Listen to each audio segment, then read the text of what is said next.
The stars shone brightly against the black of space. The human ship Olive Branch moved slowly toward the alien station. Admiral Junho Kim stood on the bridge, his back straight and his face calm. But inside, his heart beat fast. This was humanity's big moment. First contact with aliens who called themselves the Galactic Confederation.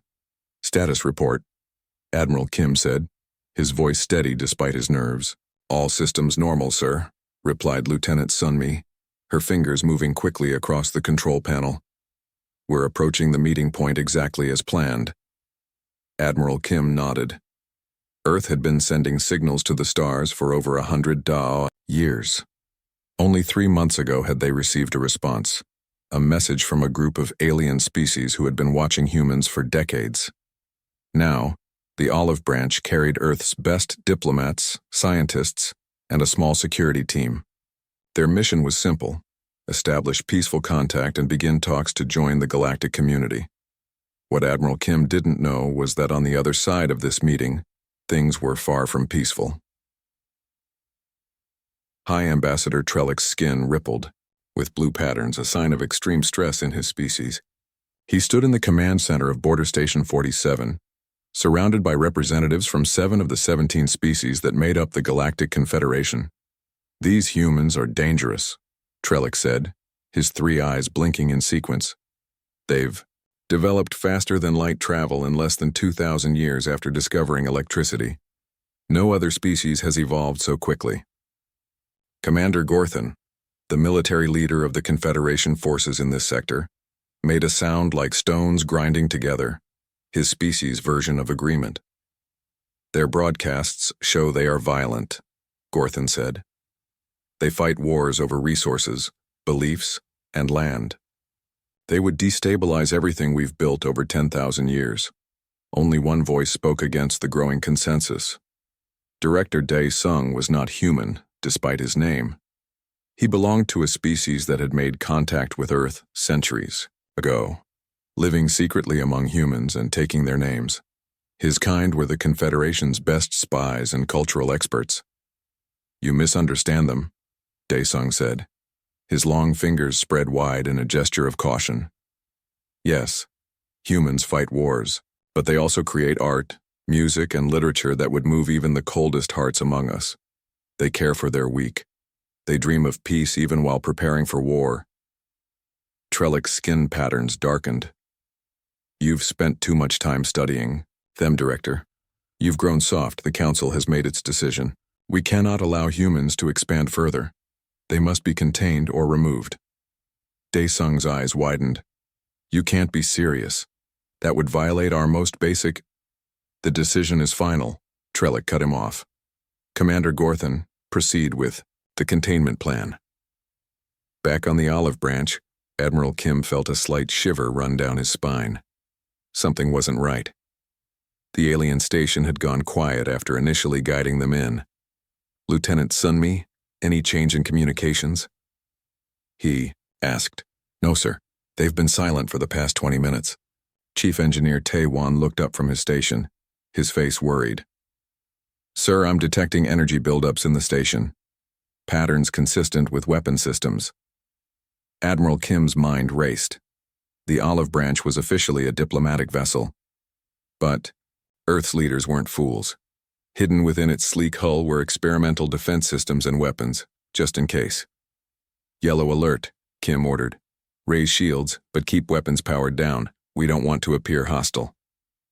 The bridge crew moved with practiced efficiency, even though none of them had ever faced an alien threat before. Humanity had fought only itself until now. Sir, Sunmi called out, her voice tight with alarm. Multiple ships just appeared from behind the station. They're moving to surround us. Before Admiral Kim could respond, a message came through. The alien face on the screen had 3 eyes and blue skin with shifting patterns. Human vessel, said High Ambassador Trellick. This is the Galactic Confederation. Your species has been deemed a threat to galactic peace. You will power down your engines and prepare to be boarded. Your colony ships and nearby systems are being intercepted as we speak. Resistance will result in your destruction. The bridge fell silent. Admiral Kim stood slowly, his face hardening. This is Admiral Jun-Ho Kim of Earth. We came in peace, under a flag of diplomacy. Your actions constitute an act of war against humanity. Trellick's skin patterns rippled faster. You are in no position to make threats human. Your ship is outmatched. Your technology is inferior. Submit now. Admiral Kim looked around at his crew, men and women who represented Earth's hope for a peaceful first contact. Now they might be the first casualties in humanity's first interstellar war. All hands, battle stations, Kim ordered, his voice calm but firm. Helm, plot an escape course. Weapons, target their lead ship's engines only. As the red alert klaxon sounded, Chief Engineer Taewon spoke up. Sir, if we reroute power from life support on decks 12 through 15, we can double shield capacity. For about 10 minutes. Do it, Kim ordered. Evacuate those decks first. On the Confederation command ship, Commander Gorthon watched with satisfaction as his vessels moved into position around the human ship. Their shields are up, his second-in-command reported. But our scans show minimal weapon capabilities. Fire a warning shot, Gorthon ordered. Disable their engines. Director Dae-sung, who had followed them to the bridge despite orders to remain behind, stepped forward. Commander, I beg you to reconsider. You don't understand what you're doing. Gorthon ignored him. Fire. The olive branch shook violently as energy beams struck its shields. Shields at 60%. Sunmi called out. Admiral Kim gripped the arms of his command chair. Return fire. Engines to maximum. The human ship's response shocked the Confederation vessels. Hidden weapon ports opened along the olive branch's hull, releasing a barrage that tore through the lead alien ship's shields. How is this possible? Commander Gorthon demanded as his ship rocked from the impact. Their technology should be inferior. Director Dae-sung's expression was grim. I tried to tell you. Humans prepare for the worst while hoping for the best. It's their greatest strength.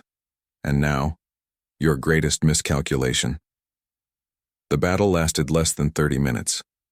The olive branch destroyed 2 Confederation ships and damaged 3 others before breaking free from the ambush. Admiral Kim had lost 37 crew members, good men and women who had trained for peaceful exploration, but died in humanity's first interstellar battle. As the damaged ship limped away at maximum speed, Admiral Kim recorded a message to be sent to Earth through faster-than-light communications. To Earth Central Command. First contact with the alien coalition calling themselves the Galactic Confederation has failed. We were ambushed without provocation. They speak of containing humanity, preventing our expansion among the stars. They have declared their intentions hostile. He paused, looking at the stars on the view screen. Humanity had dreamed of meeting alien life for centuries. They had hoped for friendship, for exchange of knowledge and culture. Instead, they got this. We have suffered casualties, but managed to escape. We are returning home with all speed. The aliens underestimated us this time. They won't make that mistake again. Admiral Kim ended the recording and looked around at his wounded bridge, at the determined faces of his remaining crew. Set course for Earth, he ordered. We need to prepare. In the Confederation Council chambers, High Ambassador Trellick faced criticism from many sides. The containment action failed, one counselor said. Now the humans know about us, and they know we attacked without cause. They will respond, another added. You've started a war we didn't need to fight. Director Dae-sung stood before them, his normally calm demeanor replaced with cold anger. You were warned. Humans are not like other species you've encountered. They've survived on a planet that tried to kill them at every turn. They've fought wars that should have destroyed them only to emerge stronger. And now you've given them something they've never had before. A common enemy. Trellick's skin had gone pale, the patterns barely visible. Then we must crush them quickly, before they can mobilize. Dae-sung shook his head slowly. It's already too late. The war has begun, and the galaxy will never be the same. 5 years had passed since first contact. 5 years of blood, fire, and stars going dark. The Galactic Confederation had expected a quick victory. They had more ships, more soldiers, and technology that had been refined over thousands of years. but they had never fought humans before. Colonel Hannah Park moved silently through the shadows of the alien space station. Her face was smeared with dark paint, making her nearly invisible in the dim emergency lighting. 4 other soldiers from her Ghost Division followed close behind, each carrying weapons that had been specially designed to fight the Confederation. "Control room is 50 meters ahead," she whispered into her comm unit. "Team 2, are you in position?" "In position at the power core," came the reply from Sergeant Tejo. "Ready on your mark." Hannah nodded, though no one could see it in the darkness. Ghost Division had become humanity's most effective weapon in this war. While Earth's main fleets engaged the Confederation in open battle, special forces like hers slipped behind enemy lines, striking where the aliens felt safest. "Begin the operation," she ordered. Supreme Military Commander Gorthon stared at the holographic map showing the current state of the war. 37 star systems that had once belonged to the Confederation now flew human flags. It made no sense. His forces outnumbered the humans 20-1. His ships were bigger, faster, and more heavily armed. Yet somehow the humans kept winning. Another supply convoy was destroyed near the Orion sector, his aide reported. Same pattern as before. No warning, no distress call. Just gone. Gorthon's rocky skin cracked slightly, a sign of extreme stress in his species. How? How are they doing this? The door to the war room slid open and Director Dae-sung entered. 5 years of war had changed him. He looked older, tired. The Confederation Council had kept him as an advisor, needing his expertise on humans, but they rarely listened to him. "You asked to see me, Commander?" Dae-sung said. Gorthon pointed at the map. "Explain this. Explain how a species that only achieved space travel a century ago is defeating the combined might of 17 advanced civilizations." Dae-sung walked to the map and studied it for a moment. "I've told you from the beginning. Humans think differently. They evolved on a planet where they were not the strongest or fastest creatures. They survived by outthinking their predators. But our technology is being adapted and turned against you," Dae-sung finished. "Every ship you lose, every piece of technology they capture, they study and improve upon. Humans are persistence predators. They don't give up." Gorthon smashed his fist on the table. "There must be a weakness. Every species has one." Dae-sung shook his head slowly. "Their weakness was their division. They used to fight among themselves constantly. But thanks to your attack, you've given them a common enemy. Now they are united as never before." Back on the Confederation space station, Colonel Hannah Park reached the control room. The door was locked, but that posed no problem. One of her team placed a small device on the control panel. 10 seconds later, the door slid open. Inside, 3 alien technicians turned in surprise. Before they could react, Hannah's team had subdued them using stun weapons, not lethal force. Earth's military leadership had been clear. Unnecessary killing would not be tolerated. Humans would not become the monsters the Confederation claimed. They were. "Secure them," Hannah ordered, then moved to the main control terminal. The alien technology had once been confusing, but 5 years of war had taught humans a lot. She plugged in a small device and began downloading the station's data. "Team 2 status?" she asked over the comm.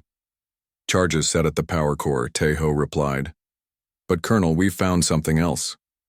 There are civilian quarters in this station, at least 300 non-military personnel." Hannah frowned. Their intelligence had indicated this was a purely military installation. "Are you certain?" "Positive, ma'am. Families with children." Hannah made a quick decision. "Change of plans. Set the charges to damage, not destroy. We'll give them time to evacuate before the power core goes critical. That will alert them to our presence much sooner," her second-in-command warned. "I know," Hannah said firmly. "But we're not here to kill civilians. Set the timers for 30 minutes instead of 5. At Proxima Centauri, the largest space battle in human history was about to begin. General Junho Lee stood on the bridge of the Earth battleship Defiance, watching as his fleet of 200 ships took up defensive positions around the human colony. "Confederation fleet approaching," his tactical officer reported. Long range. Scanners show over 4,000 vessels. Junho nodded calmly. The odds were terrible, but he had a plan. Humans always had a plan. Is the Centauri maneuver ready? He asked. Yes, sir. All ships are in position, and the brown dwarf's gravity has been mapped precisely. Junho took a deep breath. What they were about to attempt had never been done. Before, it might not work, but if it did, signal all ships, he ordered. Operation Slingshot begins now. Back on the Confederation command ship, an alarm suddenly blared. Commander, an officer called out. We're detecting an energy surge from Station 12 in the Vega sector. Gorthon turned away from his argument with Daesung. What kind of surge? The power core is becoming unstable. And, sir, all the data in the station's computers is being wiped clean. Before Gorthon could respond, another officer spoke up.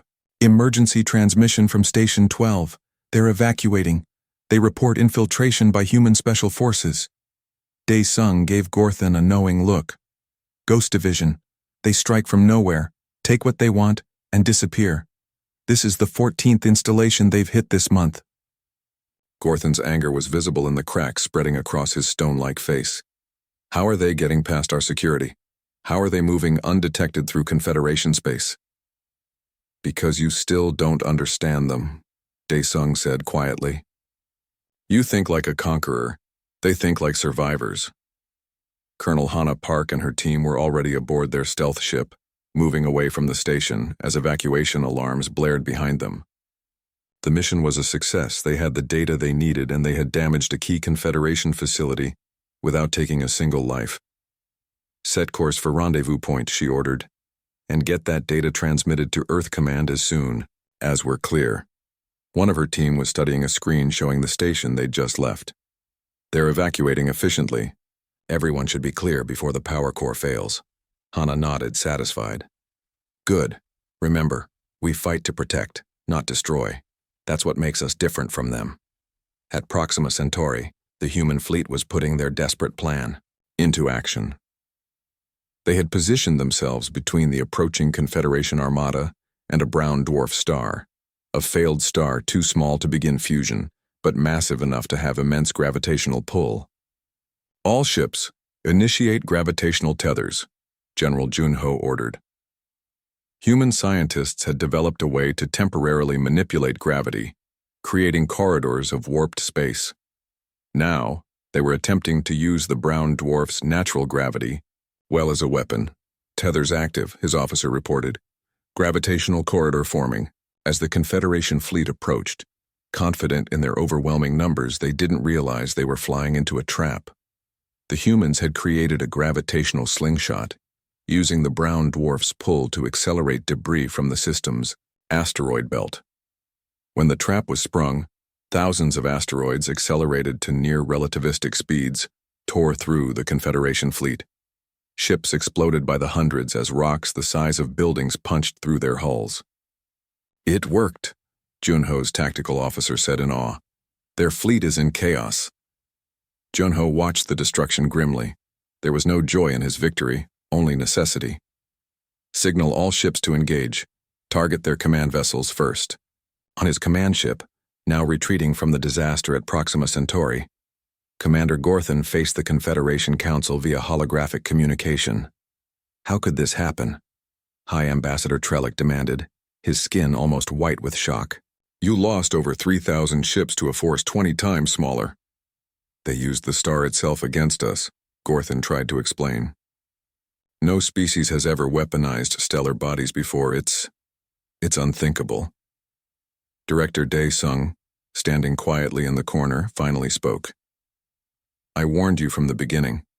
Humans don't fight by the rules you understand. They adapt. They improvise. And now they're winning. For the first time in 10,000 years, fear spread through the Galactic Confederation. They had started this war believing it would be an easy victory. Now they faced an enemy unlike any they had ever known, and they were beginning to realize their terrible mistake. The view from Lunar Command Center was both beautiful and terrible.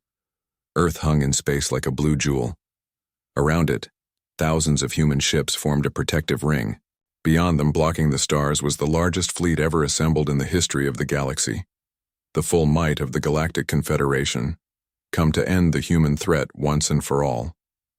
General Jun-Ho Lee stood at the main viewport, his hands clasped behind his back. 8 years of war had turned his hair gray, but his eyes remained sharp and clear. "Status report," he said to the officers working at the control stations.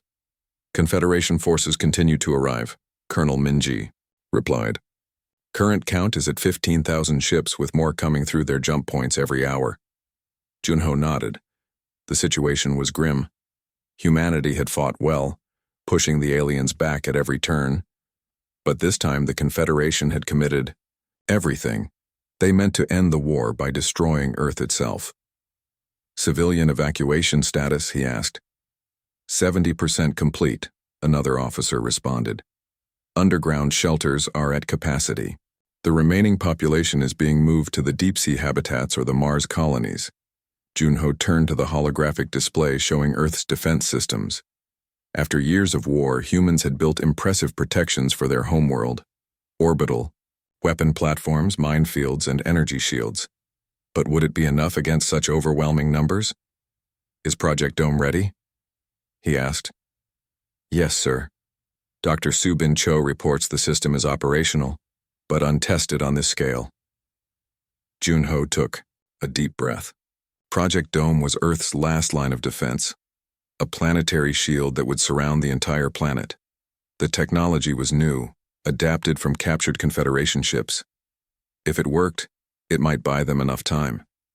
"Tell all ships to prepare for battle," he ordered. "The Confederation will make their move soon." On the bridge of the Confederation flagship Eternal Dominion, Commander Gorthan reviewed the battle plan one final time. After 8 years of humiliating defeats, the Confederation Council had given him one last chance to defeat the humans. "All battle groups report ready," his second-in-command stated. "We outnumber the human fleet 40-1. Gorthan nodded, his stone-like face showing no emotion. "Begin the attack. Target their orbital defenses first, then their fleet. Once those are eliminated, we'll commence planetary bombardment." Director Daesung, who still served as advisor despite his opposition to the war, stepped forward. "Commander, I must once again urge restraint. A direct assault on Earth will only make the humans fight harder." Gorthan turned to him, anger cracking the surface of his rocky skin. "Your advice has been noted and rejected. The Council has spoken. Humanity is too dangerous to be allowed to exist in the galaxy. We will end this threat today."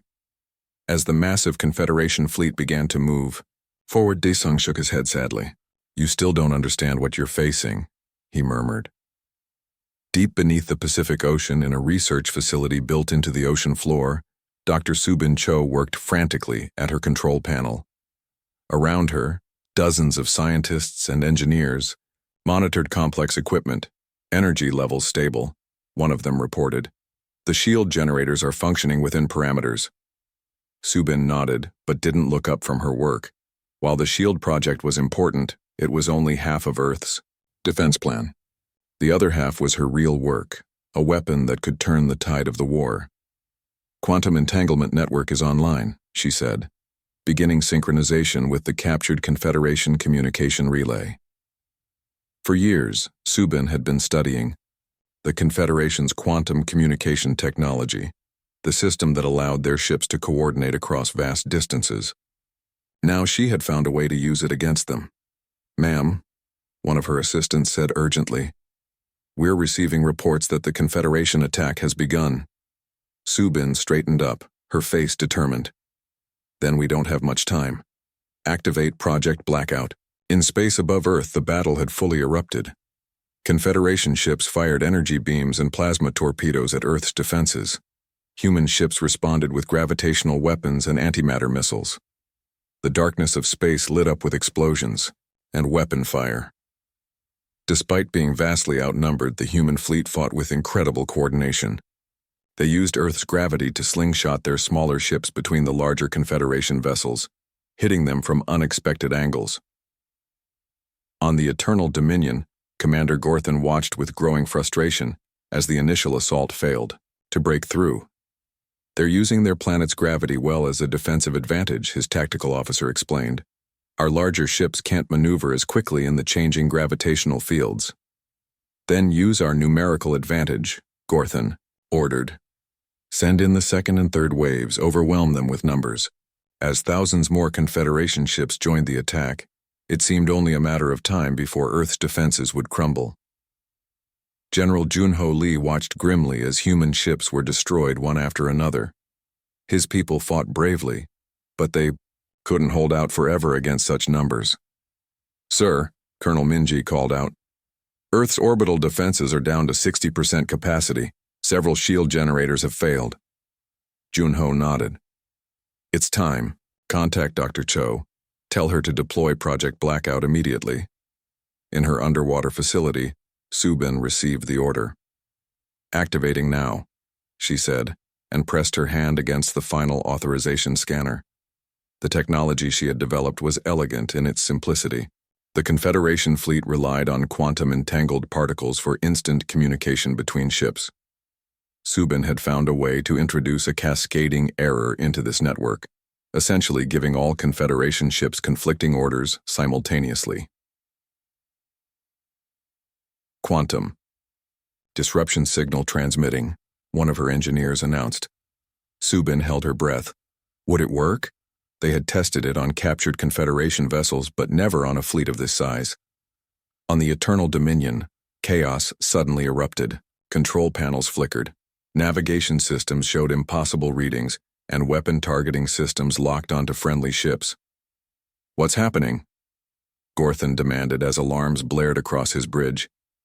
Our communication network is compromised, his second-in-command reported, panic in his voice. Navigation systems are failing ship-wide, and it's spreading to the entire fleet.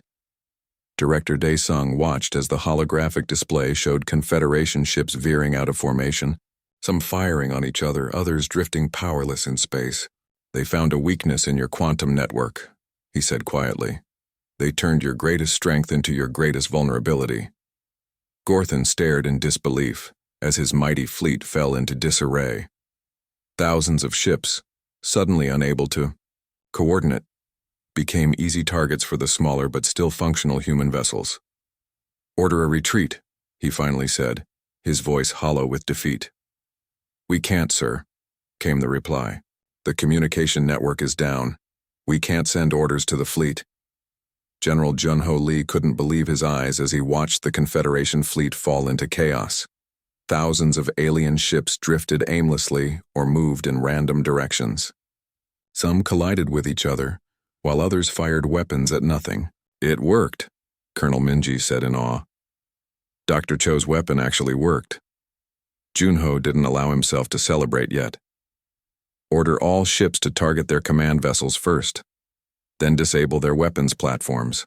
I want prisoners, not casualties. Where possible. As the human fleet moved to take advantage of the situation, Junho knew this was the turning point they had been waiting for. The Confederation had brought their entire military might to destroy Earth, and in doing so, they had exposed themselves to a devastating counterattack. In the underwater facility, Subin Cho watched the battle data with tired satisfaction. Her team cheered around her as reports came in of Confederation ships surrendering or being disabled. You did it, Doctor, her assistant said, squeezing her shoulder. Subin shook her head. We all did it. Every scientist, every engineer, every soldier who captured the Confederation technology we needed to make this work. She looked at the display showing Earth still whole, still blue, still alive. The siege had failed. Humanity had survived the greatest threat it had ever faced, and now it was time to take the fight to the enemy. 10 years after first contact, the war had changed. Humans were no longer fighting for survival. Now they were taking the fight to the enemy. General Minho Kang stood on the bridge of the human flagship Retribution, watching as his fleet prepared to jump into Confederation space. At 45 years old, Minho had spent a quarter of his life fighting this war. The lines on his face and the gray in his hair showed the toll it had taken. All ships report ready, sir, his communications officer said. Minho nodded. Begin the jump sequence. Target Rigel system. The Rigel system was home to one of the Confederation's major shipyards. After their failed assault on Earth 2 years ago, the Confederation had been struggling to rebuild their fleet. This attack would set them back even further. Jump in 3, 2, 1. Space twisted around the human fleet. 300. Warships, each built with technology that was part human, part adapted from captured Confederation vessels. In an instant, they traveled across 50 light years, appearing in the heart of enemy territory. Report, Minho ordered as the fleet emerged from jump space. 17 Confederation defense ships detected, his tactical officer replied. Orbital stations powering up weapons. They weren't expecting us. Minho allowed himself a small smile. Launch ghost teams to the shipyards. All ships? Engage the defensive fleet but aim to disable, not destroy. Remember, we need their technology. Intact. As the battle began, Minho thought about how far humanity had come. 10 years ago, Earth had barely understood faster-than-light travel. Now they were launching precision strikes deep into enemy territory. On the Confederation capital world of Nexus Prime, panic spread through the halls of government. High Commander Gorthon had been replaced after the Earth disaster, but the new military leader, Commander Zyvex, faced the same problems. Another shipyard lost, Zyvex reported to the Confederation Council. His species had translucent skin that pulsed with light when stressed. Right now he was glowing brightly. The humans struck at Rigel, captured our latest ship designs, and were gone before reinforcements arrived. High Ambassador Trellick, still leading the council after all these years, looked old and tired. This cannot continue. Our outer worlds are falling one by one. 3 member species have already sued for separate peace with the humans. Perhaps it is time we considered peace as well, suggested one of the newer council members. Peace? Trellick's skin darkened with anger. After what they've done to us? After the worlds they've taken? After what we did to them, corrected Director Daesung, who had somehow maintained his advisory position despite a decade of being right about humans. May I remind the council that we fired first? We attacked their diplomatic vessel. We attempted to destroy their homeworld. Trellick glared at him. And now they're destroying our Confederation piece by piece. They're disabling, not destroying, Daesung pointed out. Their attacks have minimal civilian casualties. They target military installations, not population centers. Even now, they show more restraint than we did. The room fell silent as the council members considered his words. Commander Zivex's glow dimmed slightly. There is something else. Our intelligence suggests they're planning a major offensive against the Orion sector. If they take Orion, they'll have a direct path to Nexus Prime. Fear rippled through the council chamber.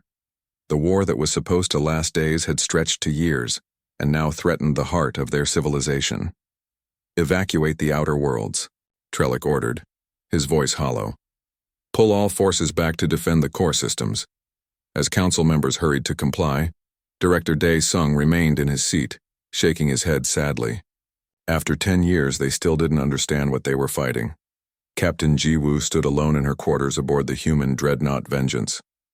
At 32, she was young for a ship commander, but the war had accelerated promotions.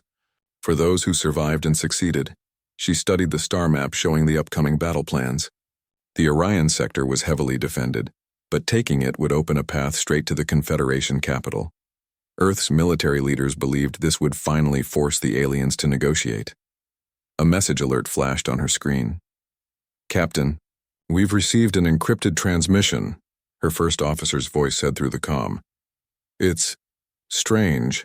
It's using old Earth frequencies, but it's definitely from Confederation space. Jiwoo frowned. Route it to my quarters. When the message appeared on her screen, Jiwoo's eyes widened in surprise. The sender identified himself as Director Daesung of the Confederation Council, requesting a meeting. This could be a trap, she murmured to herself, but something told her it wasn't. After a moment of consideration, she tapped her comm. Change of plans. Set course for the coordinates in this transmission. Captain? Her first officer questioned. It's a risk worth taking, Jiwoo replied. If there's any chance to end this war without more bloodshed, we need to try. 3 days later, Captain Jiwoo's shuttle landed on a small, barren moon orbiting a gas giant. This system was unclaimed, neutral ground between human and Confederation space. Jiwoo brought only 2 guards with her, leaving the Vengeance in orbit. Director Dae-sung was waiting for her, alone except for his own shuttle. He looked much older than in the intelligence photos Jiwoo had studied. The war had aged him as it had aged so many. "Thank you for coming, Captain," Dae-sung said, bowing slightly in the human fashion. "I wasn't sure you would." "I almost didn't," Jiwoo admitted. "My orders are to reject any Confederation contact except formal surrender." Dae-sung nodded. "I understand. I am not here officially. The Council doesn't know about this meeting." Jiwoo raised an eyebrow. "So why are we here?" "Because this war was a mistake from the beginning," Dae-sung said simply. "A mistake born of fear and misunderstanding, and it needs to end before more lives are lost." He activated a small device which projected images into the air between them, pictures of the initial attack on the human diplomatic vessel, internal Confederation documents, military plans. "The attack on your ship was never authorized by the full Council," Dae-sung explained. "A faction led by Trellick feared humanity's potential. They saw how quickly you advanced and decided you were a threat that needed to be eliminated." Jiwoo studied the documents, her face hard. "You're saying the war that has cost millions of lives started because some of your leaders were scared of us?" "Yes," Dae-sung admitted. "They didn't understand humans, they still don't, but I do. I've studied your species for centuries. You're different from any race we've encountered, adaptable, resilient, creative. When threatened, you become more dangerous, not less." Jiwoo couldn't argue with that. Humanity had advanced more in 10 years of war than they might have in a century of peace. "What are you proposing?" she asked finally. "A path to peace," Dae-sung said. "I can give you the defensive plans for the Orion sector. Your forces can break through with minimal casualties on both sides. Once you have a clear path to Nexus Prime, the Council will have no choice but to negotiate." Jiwoo stared at him. "You're betraying your own people." Dae-sung shook his head. "I'm saving them. This war will destroy the Confederation if it continues. 17 species who lived in peace for millennia, now facing extinction because of one terrible mistake." He held out a data crystal. "Take this, to your leaders. It contains everything you need to end this war with as little bloodshed as possible." Jiwoo hesitated, then took the crystal. "I'll need to verify this information." "Of course," Dae-sung agreed. "And when you do, remember, not all of us wanted this war. Many of us admire humanity despite everything that's happened." As Jiwoo prepared to leave, she turned back to the alien who had risked everything for peace. "Why did you choose me?" "For this meeting? There are admirals and generals with more authority." Dae-sung smiled slightly. "Because your record shows you fight to win, but you also show mercy when possible. The Confederation needs to surrender to someone who won't demand our destruction." Jiwoo nodded slowly. "I'll deliver your message, but I can't promise what Earth will decide." "All I ask is a chance for peace," Dae-sung said. "The rest is in your hands." Back on the Vengeance, Jiwoo had the data crystal analyzed. It was genuine, detailed. Defense plans for the Orion sector, communications protocols, even contingency plans. "This is everything we need," her intelligence officer confirmed. "With this, we could break through their defenses with minimal losses." Jiwoo stared at the star map, thinking of all the lives that had been lost, and all that might yet be saved. "Contact. Earth Command," she ordered. "Priority message for General Kang. Tell him I may have found a way to end this war." 15 years after first contact, the war was finally over. The Treaty of Luna was being signed in the same place where humanity had first reached the moon, a symbolic choice that wasn't lost on anyone present. Chancellor Hyun-ki Park of Earth stood tall as he faced the representatives of the former Galactic Confederation. At 60 years old, he had been a junior diplomat when the war began. Now, He represented all of humanity at this historic moment. Today marks the end of a conflict that should never have happened, Hyun-Ki said, his voice calm but carrying authority, and the beginning of a new era for all our peoples. The Great Hall was filled with delegates from both sides. Humans in their formal military uniforms stood across from the varied forms of the 17 alien species. The air was tense but hopeful. Hi. Ambassador Trellick was no longer present. He had taken his own life when the Confederation capital fell 6 months ago. In his place, a new leader had emerged, Ambassador Lorith, who had been among the first to call for peace. We accept the terms offered by humanity, Lorith said, her voice translated by devices so all could understand, and we acknowledge the mistakes of the past. The terms were harsh but fair. The Galactic Confederation would cease to exist as a political entity. In its place would rise the Galactic Concord, a new organization where humans would hold permanent seats on the High Council alongside representatives from the former Confederation worlds. As Hyun-Ki and Lorith pressed their hands to the treaty document, recording their biometric signatures for posterity, applause broke out among the delegates. The war that had cost billions of lives across hundreds of worlds was officially over. Director Dae-sung, now serving as the first non-human ambassador to Earth, watched the ceremony with mixed emotions. He had worked for this moment for years, but the cost had been immeasurable. After the formal signing, he approached Captain Jiwoo, now Admiral Jiwoo after her role in ending the war. "It is good to see you again, Admiral," Dae-sung said, bowing slightly. Jiwoo returned the bow. "And you, Ambassador. Your information proved accurate. The Orion offensive succeeded with minimal casualties on both sides." Dae-sung nodded. "And now we have peace. Though I wonder if my people truly understand why they lost." "What do you mean?" Jiwoo asked. "The Confederation had more ships, more advanced technology, and the combined knowledge of 17 species spanning millennia," Dae-sung explained. "By all logic, you should have been defeated quickly. My colleagues still don't fully grasp why you weren't." Jiwoo considered this. "And you think you do?" "I believe so," Dae-sung said. "Humans evolved on a world that tried to kill you at every turn. You faced predators, natural disasters, disease, and conflict with each other. You never had the luxury of peace that my people enjoyed for thousands of years." He gazed out at the Earth, visible through the dome of the lunar facility. "When we attacked you, we awakened something terrible and wonderful, humanity's full potential. You adapted our technology, improved upon it, and turned our own strengths against us. But more than that, you never gave up, even when victory seemed impossible." Jiwoo nodded slowly. "We couldn't afford to give up. Earth was our only home. And that is the lesson the galaxy has learned," Dae-sung said. "Never corner an opponent who has nowhere to retreat." 3 months after the treaty signing, the first session of the new Galactic Concord convened on neutral territory, a space station constructed at the midpoint between Earth and the former Confederation capital. Chancellor Hyun-Ki took his seat at the circular table, joined by 5 other human representatives. Around them sat delegates from all 17 former Confederation species.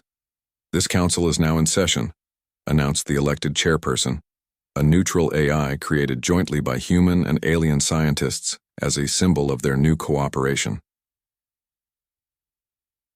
The first item on the agenda was the establishment of trade routes between human and alien worlds. Despite 15 years of war, both sides needed each other now. Humans had resources the aliens needed, and the aliens had knowledge humans craved. "Earth proposes open trade corridors through these systems," Hyun-Ki said, highlighting several star maps, "with joint security patrols to ensure safe passage for all ships." As the discussion proceeded, Hyun-Ki noticed how the alien delegates still watched humans with a mixture of caution and respect. The war had changed how the galaxy viewed humanity, no longer as upstarts, but as equals to be treated with care. 50 years later, humanity had spread throughout the galaxy. Human colonies existed on hundreds of worlds, and human ships traveled freely between the stars. The Galactic Concord had maintained peace, though not without challenges, on a small, unremarkable moon, the same one where Captain Jiwoo and Director Dae-sung had first met in secret. A monument was being unveiled. It had been exactly 100 years since the end of the war. Admiral Jiwoo, now elderly but still sharp, attended the ceremony as one of the last surviving veterans of the conflict. Beside her stood Dae-sung's grandson, who had followed in his grandfather's footsteps as an ambassador. "My grandfather always said that the war was the result of misunderstanding," the young ambassador said as they viewed the monument. "That, if the Confederation had truly understood humans from the beginning, they would never have attacked." Jiwoo nodded. "And now?" "Now, no one in the galaxy would dare to provoke humanity," he replied with a small smile. "Your species has proven itself too formidable an opponent." The monument was simple, a sphere of black stone with a single crack running through it, symbolizing the broken piece that had eventually been remade stronger. Around the base, inscribed in every language of the galaxy, were the words, "Remember the cost of misunderstanding." A group of young cadets, human and alien together, approached the monument. They were students from the Concord Academy, training to become the next generation of leaders. "Admiral Jiwoo," one of the human cadets said excitedly, "would you tell us about the war? What was it really like?" Jiwoo looked at the eager faces before her, so young, so far removed from the conflict that had shaped her life. "It was terrible," she said simply. "And it taught us all an important lesson. The galaxy is vast, with room for all of us to exist in peace. But that peace must be built on mutual respect." One of the alien cadets, a member of a species that had once been humanity's fiercest enemy, spoke up. "Is it true that humans never sought to destroy the Confederation completely? That you showed mercy even when you could have annihilated us?" Jiwoo nodded. "Victory without compassion is no victory at all. We fought to secure our place among the stars, not to rule over others. That's why the peace has lasted. Because it was built on respect, not fear." As the sun set over the small moon, casting long shadows across the monument, Jiwoo thought about how far they had all come. The war had been brutal, perhaps the most devastating conflict the galaxy had ever known. But from that brutality had emerged understanding, and from understanding, peace. Humanity had taken its place among the stars, and though they were respected, even feared for their strength, they were also admired for their compassion and victory. The last war with humans had been so brutal that the galaxy never dared to start another, not out of fear alone, but out of respect for a species that had proven itself both terrible in war and magnanimous in peace. As Jiwoo gazed up at the stars, no longer distant and unknown, but mapped, named, and filled with worlds where humans and aliens lived side by side, she felt a sense of pride. The cost had been high, but the future they had built was worth it. The galaxy would never forget what humanity was capable of, and that memory would ensure peace for generations to come.